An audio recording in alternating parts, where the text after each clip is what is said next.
Okay, oh my gosh! Ang daming haters, ang daming bashers. Hello? Bashers! Ang daming haters, ang daming bashers. Alam mo, i-clear na nga natin yan once and for all. Okay? Mariel Padilla nagsalita na hinggil sa kontrobersyal niyang issue sa pagpapagluta drip sa loob ng opisina ng Mr. niyang si Senador Robin Padilla sa loob ng Senado. Matatandaan na nitong isang araw lang nang naging usap-usapan si Mariel matapos mag-viral ang kanyang larawan at video habang nagpapa-IV drip. Marami sa mga netizens ang hindi nagustuhan ang ginawa ng asawa ni Senador Robin Padilla kung saan ibinandera pa nito ang pagpapadrip habang nasa opisina ng senador. Agad itong umani ng samut-saring negatibong reaksyon mula sa mga netizens ang naturang post ni Mariel. Isang araw matapos mag-viral ay nagsalita na rin si Mariel hinggil sa issue at ito ang kanyang pahayag. So I'm here now in the Senate because we supported the Eddie Garcia bill na pinasa na sa third reading, approved na siya. Unanimous decision ng mga senador. So, congratulations dahil malaking tulong yan sa movie industry. So, I'm here in the Senate now. Pero dahil iba tayo, ibahin. Look at what I'm doing. Drip and lock sa Senado. Drip anywhere. Kasi kailangan consistent tayo sa vitamins na nilalagay natin sa ating katawan. And si Drip and Locks really helped me with so many things. So, hindi na ako sakitin and I just feel so much better and 100% absorption kasi intravenous siya. So, it's really, really very good. Try it, Drip and Lux. Try nyo din yung style ko na drip everywhere. Okay, oh my gosh! Ang daming haters, ang daming bashers. Hello? Bashers! Ang daming haters, ang daming bashers. Alam mo, i-clear na nga natin yan once and for all. Okay? I-clear na natin. Kwento ko sa inyo kung ano nangyari. So, nagpunta po ako sa Senate for the Eddie Garcia bill.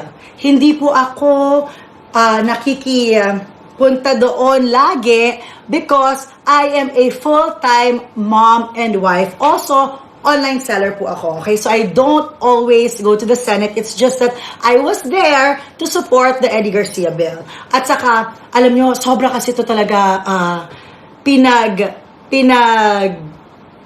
hirapan ng asawa ko yung bill na yan. Okay? So, I was there to support my husband. Alright? Now, tumagal po yung, kasi last time, parang, nung second reading, nandun rin ako, 6 o'clock tapos na. Now, every week talaga, I have a vitamin C drip. Okay? Diyan po kayo, medyo relax lang. Kasi, inisip nyo po na glutathione yung aking ginagawa. Okay? Linagay nyo dyan, gluta. Kanina nag-live selling ako, ang daming bumibili sa akin ng gluta. Okay? So, to let you know, para hindi kayo naniniwala sa fake news, vitamin C po yun. And matagal na namin ang ginagawa. Pandemic pa lang, ginagawa na po namin. Lahat kami dito, tuwing may nararamdaman, actually, never ko po intention na mang bastos or whatever. My intention was to show that no matter how busy we are, dapat prina-prioritize pa rin po natin yung paglalagay ng bitamina sa ating katawan. Okay? I had no intention whatsoever to disrespect the Senate or anything like that. Okay? It was never in my intention. Tapos, so, andali. Okay? And then, para sa akin, alam mo, honestly, in my head, I was in my husband's office. Okay? So, siguro, yun yung on my part, baka nakita ninyo na hindi maganda kasi sa utak ko talaga, I was in my husband's office. Ganun lang. 'Di ba? So, I felt na safe place yon because opisina po ng asawa ko. Yun ang aking iniisip. Okay? Pero, nag-post ako. Kasi nga, hindi ko naman inisipan po ng masama. Wala naman po akong bad intention kahit konti. So, ngayon, ako naman, pinost ko. Tapos, ang daming nag-react. So, to respect them, kasi nga parang, ay, oh my gosh, mayroon pala mga na-offend. Okay, sige, i-delete ko. So I deleted that post, but I never ever said that I was taking Glutadrip. It was vitamin C. Okay? Alright? Oh. Yes, go! Bakit sa Senate? Because yung oras po. Dapat yun talaga, may appointment ako sa bahay. And then, sige, mag-question and answer tayo. Naging press con yung live selling ko. Sige, mag-press con tayo. Okay. Kasi, thank you, sabi ni Edenbog, wag na po kayo mag-explain, hindi sila worth it, thank you. Ang toxic na mga tao dito, sabi na, wag tayo ganyan, maging happy tayo dahil maganda yung mga deals na ibibigay natin tonight. Okay? So, as I was saying, dapat, yung drip ko sa bahay talaga.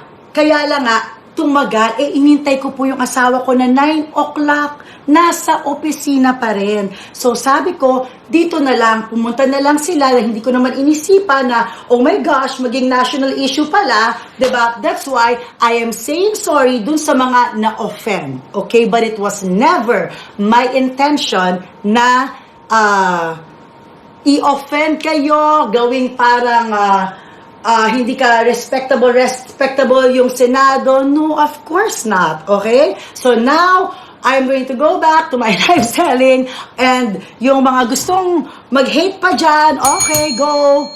Diba? Hi, Mami. Hi, Mami. Thank you. Huwag ka na mag-explain, Miss Ma. Mag-flex ka na lang dyan. Yes!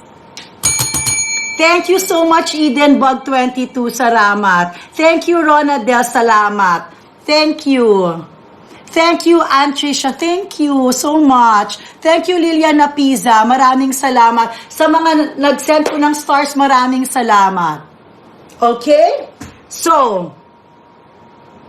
tama si Miss Grace. Kahit mag-explain si Miss Mariela sa mga hindi kilala talaga si Ma. Thank you, Badang! Ayan. Okay, game na. Mag-start na tayo. Ano ba dito? Ano ba gusto ninyo? Chanel, Louis Vuitton, ano bang gusto ninyo? Thank you, Kiefer Fenier. Tama yan. Yan ang tama. Exactly. Thank you. Love your necklace. Hinuhulugan ko pa po yan. Hindi pa to fully paid. Drops. Or other words, dripping. Drip. Drip, then drip. Okay.